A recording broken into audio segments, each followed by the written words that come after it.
One thing that has been common to Nintendo's remakes and remasters for a long time is their approach to credits.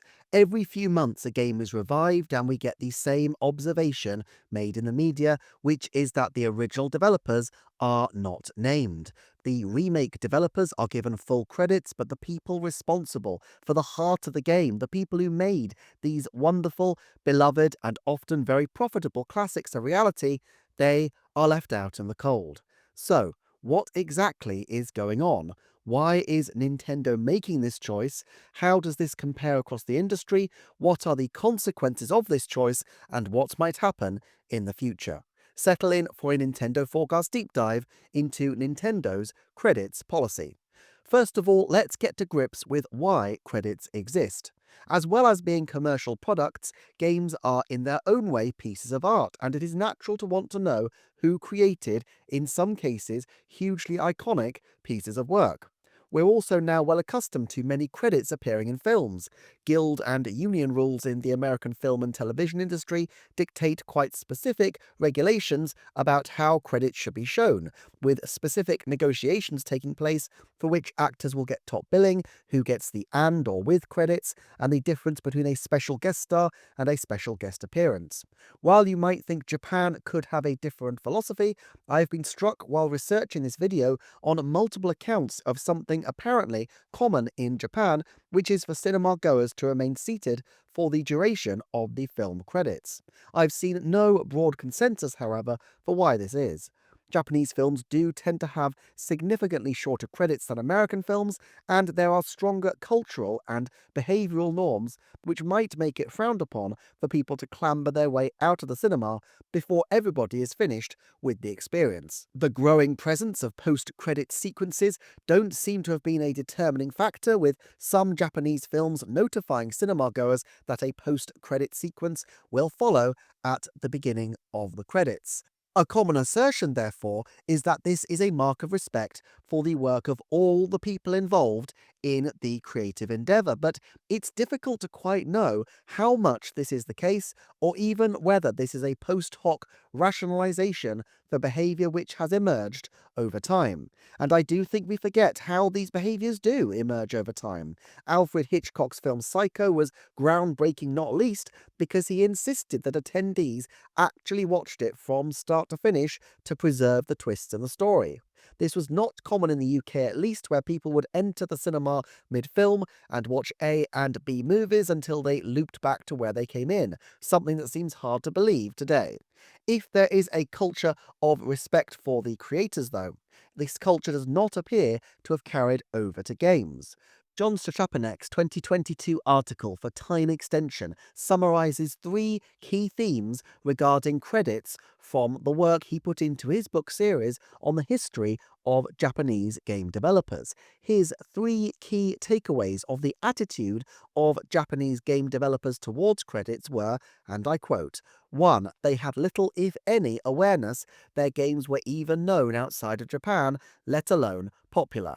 2. They were utterly shocked that this Englishman and his French photographer were travelling around the country interviewing them. 3. Japanese companies hated crediting staff and would aggressively forbid it, even going so far as to get another programmer to remove credits before release. Sonic designer Naoto Oshima recalls how he was credited as Rocky Naor in some games because Sega forbade the use of real name credits. Seemingly, this was out of a wish to stop game developers poaching talent from each other. Despite the widespread cultural practice in Japan that people remain loyal to their companies for the very long term, people do move between jobs. And particularly in an environment, 90s gaming, that was both cutting edge and cutthroat, companies did not want to take any chances. But while Konami, Capcom, and Sega employees were prevented from using developers' full names, I have not found any evidence so far, though people may be able to provide some in the comments, of this happening on Nintendo games. There are cases such as Mercury Steam's decision to place a threshold for attaining a credit of having worked on at least 25% of a game, as well as times such as on the original Donkey Kong Country, where credits are given as surnames and initials rather than full names. Perhaps this is due to Nintendo having far less of a grounding in the arcade world than other companies. After all, it is understandable that arcade developers would want credit sequences to be short or absent, since the longer the downtime between people playing their next game, the less money the companies would make. It appears that the trend in 1980s was credit-free arcade games, but the credits have made their way into most, though not all, arcade titles today.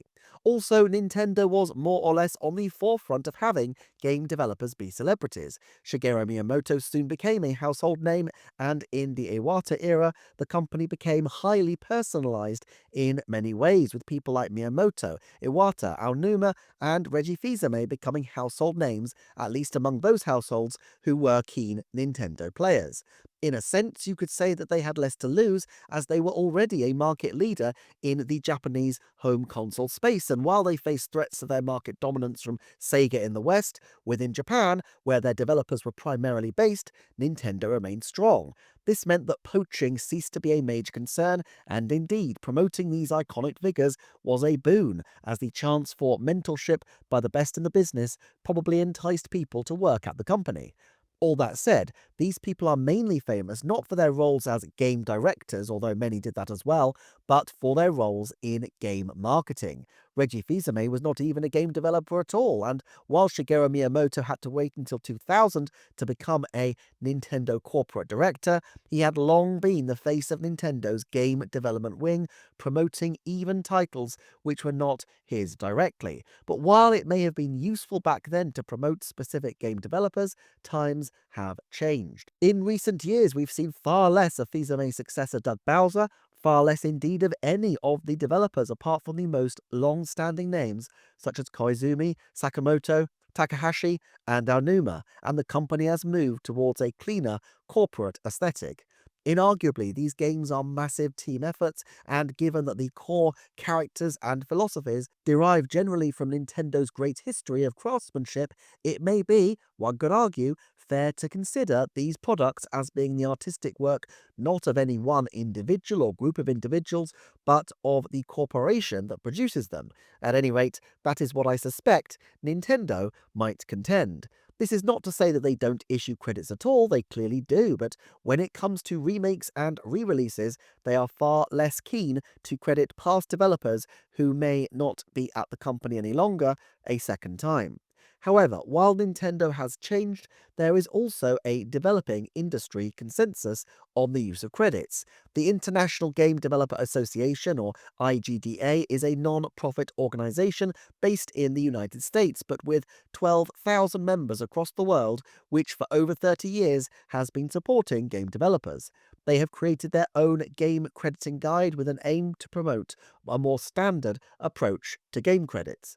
They also have specific guidance with regard to porting titles. Their advice states, for ported games, credits should show the whole original team at the top, followed by the whole team of the ported version at the bottom, since the work being purchased by the consumer is fundamentally the original content for all intents and purposes. GameIndustry.biz interviewed Taya Porca-Contori, a board member for the Game Credits Special Interest Group of the IGDA, who said, "It's always nice to be credited, but for our people, it's mostly about being able to share that we worked on a specific game, because we are under strict non-disclosure agreements and we're not really allowed to talk about who we are working with." The article reports that the industry increasingly relied on outsourcers who frequently remained uncredited, which has heightened the issue in recent years, and we know that Nintendo have faced criticism for inadequate crediting, especially of translation staff who work for external agencies. Not allowing these credits directly affects these people's ability to get jobs, especially when some of these games may be developed a long time in advance, making for big gaps in people's work histories that are simply under the umbrella of top secret. Porca Contori explained there's a lot of people that are trying to break out of that vicious cycle of being this eternal ghost developer of many titles and really want to advance their career, potentially finding a job internally at a major studio. It's quite an important aspect of career advancement to be properly credited for this work. Evidently, this is not the approach that has been taken by Nintendo, and perhaps there are reasons for this. Anytime Nintendo suggests that the games are credited to the work of specific individuals, they risk a few possibilities. First, those people may become harassed or pursued online, but it seems difficult to believe that this would be a greater problem for a remake credit as opposed to an original developer who would still be credited. Second, there are risks around non-disclosure agreements, but these credits are in the public domain with a remake game. They would have been for many, many years. Thirdly, and perhaps most concerningly for Nintendo, there is the chance, an outside chance, but nevertheless a chance, that if they promote the work of people who developed highly profitable characters and game mechanics, they open themselves up to potential future lawsuits from people who would like to try and get a cut of the pie, which is, after all, much larger than it was when most of these games were developed. I don't think outside of the very long term, Nintendo will look to promote previous developers much more than they do right now. Even their company history feels shrouded in mystery, with the Nintendo Museum apparently emerging more as a way to train employees rather than primarily as a way to be more open about the great people who have built the company in the past. Fortunately, on this channel there are many deep dives into the developers behind the games we all love so much, so please do check out some of these videos on the screen for more. Thank you to my Patreon supporters, thank you for liking, commenting, sharing and subscribing, and I shall see you next time for another Nintendo Forecast.